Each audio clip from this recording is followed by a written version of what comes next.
네, 시청자 여러분 한 주 동안 안녕하셨습니까? 미디어 뉴스센터 김경원입니다. 을사년 새해 경기 남부 지역 지방 자치단체장들의 포부를 들어보는 시간을 갖고 있습니다. 저희 뉴스프리전과 유튜브 채널 우리 동네 사람들 이야기에서 시청하실 수 있도록 하고 있는데요. 이번 시간에는 평택 출신 원심창 의사기념사업회를 맡고 계신 원영재 회장님을 어렵사리 모셨습니다. 안녕하십니까? 안녕하세요. 네. 네, 한 주 동안 별거 없으셨죠? 네, 네. 잘 지냈습니다. 네, 인터뷰 바로 들어가겠습니다. 새해가 밝았습니다, 회장님. 네. 지난해 원심창 기념사업회 성과라고 할까요? 네. 예, 어떤 보람 있는 일들이 있었을까요? 보람이라고 한다면 네. 원심창 의사가 진정한 독립운동가인데도 네. 고향에서조차 알려지지 않은 애국지사였던 것입니다. 아, 그렇군요. 1919년 3.1 독립 만세운동 당시에 13세의 어린 나이로 평택 부용산에서 수백 명의 동네 주민들과 만세운동에 가담하신 뒤 적극적으로 독립운동을 해야겠다고 결심을 굳히셨던 것 같습니다. 17세 되던 해에 일본 적지로 가셔서 항일운동을 하셨고 조국의 독립을 위한 투쟁을 본격적으로 시작하셨습니다. 네. 이때부터 고국에 잠시 방문한 것 말고는 영면하실 때까지 평생을 중국과 일본에 계셔서 국내에는 알려지지 않았던 것입니다. 이런 이유로 묻힐 뻔했던 의사님의 행적을 알려야 하는데 마침 평택시에서 원심창 의사 기념사업회를 통해 6.3정 의거의 날과 추모식 그리고 원심창 의사의 날을 조명하는 사업 등을 지원해 주셨습니다. 그래서 원 의사님의 정신계승사업과 원리길을 이어나가고 있기 때문에 다소간 성과를 내고 있습니다. 네. 회장님, 성과를 좀 내셨다고 하는데요.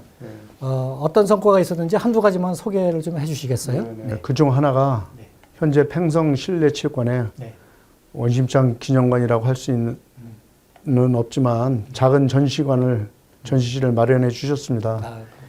이 자리를 빌어 평택시장님께 감사를 드립니다. 하여튼 이제 원심창 의사님을 알리는데 힘이 실리고 있는 것 같습니다. 또 원심창 의사님께서 그동안 3.1 독립 만세운동에 참여하였다라고 한 줄로만 기록되어 있었는데요.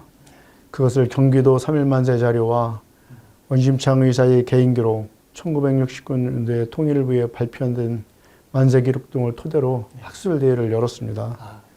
네, 그래서 참가 기록을 공식적으로 인정받아 1919년 부용산 만세를 하신 자리라고 할 수 있는 관가정 옆에 기록 표지판을 설치해 드린 것입니다. 네, 그렇군요. 네. 저희도 취재 갔던 기억이 좀 있는데요. 아쉬웠던 점들도 있었을 것 같아요. 어떤 것들이 있었습니까? 네, 아쉬운 점은 많죠. 사실 당시 부용산 만세 때 순국하신 분들도 기록되지 못하고 있어서 상당히 죄송하고 아쉽습니다. 목숨 바쳐 조국의 독립을 위해 희생하신 이분들의 영혼을 위로하고 추모할 수 있도록 자료 조사를 통해서 추가로 표지판이 세워지도록 노력할 것입니다. 네, 회장님. 네. 가장 중요한 질문이 될 수 있는데요. 올해 을사년 새해 아주 중요한 계획들이 좀 있을 것 같습니다. 어떤 것들이 있습니까? 을사년 새해 사업회 추진 계획은 이렇습니다.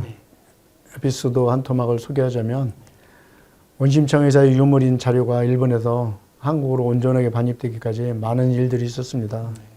하지만 다행히 일본의 강창만 통일부 사장님께서 생존해 계시고 그분의 적극적인 도움으로 지금의 원심창 의사 기념관이 세워질 수 있었던 것입니다. 사실 역사적으로도 귀중한 자료를 온전하게 수정을 해야 되고 기념관을 통해서 후세에 알려야 될 의무가 있잖아요. 그런 취지를 평택시에서 잘 받아주셔서 평택시 예산을 지원받을 수 있었고 지금의 임시기념관이 개관되었던 것입니다. 그런데 임시기념관이기 때문에 소중한 자료가 환경적인 이유로 훼손될 수 있어서 근본적으로 보존 환경에 갖춰진 정식 기념관이 건립되어야 한다고 생각합니다. 그렇군요. 그래서 평택 시민들뿐만 아니라 우리 후세들이 이 정신을 이어받아 두 번 다시 외세의 침략에 온전하게 대응할 수 있는 장소로 만들어야겠습니다. 개인적인 생각을 말씀드린다면 원심창 의사님이 13세부터 만세운동을 이어나가셨지만 그것보다 많은 애국 열사와 의사님들보다 통일운동을 하셨다는 점이 특별한 것 같습니다. 그렇군요. 네. 해방 이후에는 대한민국 민단을 창립해 순국 열사님들의 유해를 본국으로 송환하는 등 이루 말할 수 없는 활동을 하셨습니다. 네. 그런 일들이 알려지지 않았던 점이 정말 아쉬웠습니다. 그 이유 중 하나가 원심창 의사님이 해외에서 활동하셨기 때문에 고향이 평택에서조차 이 사실을 몰랐던 점도 있습니다. 네, 그런 이유가 있었군요. 네. 네. 제가 1983년도에 미국에 취업을 하고 2007년도에 귀국하면서 본격적으로 관심을 갖고 보존과 홍보 사업을 위해 노력하고 있습니다만 역부족입니다. 지난해 뭐 12월에 뭐 부용산 뭐 정상이죠. 그 간과정인데 그 의사님 항일 역사 유적 표지가 세워졌잖아요. 이거를 어떻게 어떤 의미로 보고 계시나요? 너무 늦은 감이 있지만 그나마 다행이라고 생각합니다. 작은 표지판이지만 우리 동네 사람들이나 방문객들이 이런 곳에서 만세운동을 하신 곳이었구나라고 보고 느끼셨을 것이고 이 표지판은 이제 시작에 불과할 것입니다. 많은 분들이 아직 모르고 계시니까요. 네. 원심창 의사에 대해서 들어보신 적은 있으세요? 없어요. 들어본 적은 없어요. 공원 조성대에서 이제 한번 이렇게 올라와 봤는데 와서 보니까 3.1운동 만세 시위지를 보고 감동스러워요. 이게 여기서부터 시작했다는 걸 보니까 이렇게 이렇게 소중한 자리였구나, 중요한 자리였구나. 이 부용산이 개장이 된 지가 얼마 안 됐지만 여기에서 우리 원심창 의사가 14세의 나이에 그 어린 나이에도 불구하고 이 독립 만세 운동 이런 거에 참여했다라는 것 자체가 저는 제가 14살 때 뭐 했나 생각하면 감히 상상이 안 돼요. 그래서 그런 생각이 들어서 존경하는 마음 그리고 우리 보다 많은 평택을 넘어서 대한민국 전 세계적으로 우리 원심창 의사가 훌륭한 그런 모습이 멀리 퍼져나갔으면 좋겠습니다. 원심창 의사님의 평택 만세운동 참여 기록이 정식으로 인정받은 것은 참으로 다행이지만 죄송하기 짝이 없습니다. 네, 늦었기 때문에 죄송하다는 말씀 같습니다. 네. 이 유적 표지가 이제 섰으니까 정식적으로 기념관도 좀 필요할 것 같습니다.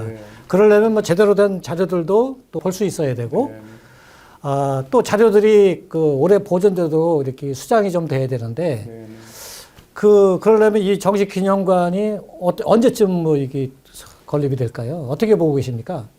한 가지 덧붙이자면 독립운동 만세를 외쳤던 이 부용산은 역사적으로 보존되어야 하는 문화가치를 잠재우고 있는 명산입니다. 그 이외로 1919년 3.1 독립 만세운동의 한 거지로서 역사적 가치와 일제가 만들어 놓은 방공호 두 곳이 남아있기 때문입니다. 그렇군요. 또한 평택해안교 팽성객사, 천년 자비사 등 사찰 등이 부용산을 위주로 아주 밀집한 근교에 세워져 있습니다. 이곳은 문화유산이 현존하고 항일운동 역사를 지닌 명산이라고 자부하고 싶습니다. 따라서 원심창 의사 신축기념관이 건립되어지기를 간절히 바라고 있습니다. 특히 현재의 전시실은 임시로 개관되었던 만큼 항일 역사 기록과 해방 후 활동의 역사적 기록 등 중 10분의 1도 전시되지 못하고 있어 안타깝습니다. 이는 번역 문제도 있고 실내 온도와 습도 등 유품 보관에도 사실 문제점이 있습니다. 이런 점들을 고려해 하루속히 유물들을 온전하게 보존되고 전시될 수 있는 신축 기념관 건립은 제 개인의 소망보다 평택 시민들의 대한민국의 수건이자 과제라고 생각합니다. 그렇군요. 회장님은 이제 기념사업회 회장님이시기도 하지만 의사님의 뭐 아드님이시기도 하잖아요. 그래서 좀 감히 좀 여쭙는데 뭐 당시 뭐 어르신들한테 전해든 소개되지 않은 에피소드가 있으면 한 토막 소개해 주시죠. 작고하신 원 의사님의 미망인 원지아 여사님이 원심창 의사 유골이 일본의 동경 다이규지라는 대양세 사찰에 함께 모셔져 있습니다. 그렇군요. 일제 당시에 모진 고문으로 손가락, 팔 등 육신이 자연스럽지 못하셨어요. 여사님은 일본인이셨지만 해방 이후 의사님과 함께 거주를 하셨는데 우리 조국에 대한 미안한 마음으로 원심창 의사의 애국 활동에 많은 도움을 주신 분이었습니다. 사실 많은 에피소드가 있으나 차츰 소개하도록 하겠습니다. 알겠습니다. 그런 기회를 저희가 자주 만들겠습니다. 이번 기회에 뭐 특별히 뭐 당부하시거나 바람이 있으시다면 소개 한번 해주시죠. 부용산이 역사공으로 지정됐으면 하는 바람입니다. 왜 그렇게 생각하세요? 부용산은 고려 신라 백제 유물과 일제 강점기 시대를 막는 문화적 가치가 존재하며 이런 역사적인 현장에 모여 있는 곳이기 때문입니다. 그렇군요. 그렇기 때문에 이런 명산을 역사가 살아있는 테마공으로 지정해서 기념관도 세워지고 많은 분들이 찾아오도록 해서 애국지사를 덜 외롭게 하고 후세들에게 자랑스러운 문화유산을 물려주게 하고 싶습니다. 지켜봐 주시고 함께해 주실 것을 믿습니다. 네, 저희도 응원하고 성원하고 함께 하겠습니다. 네, 고맙습니다.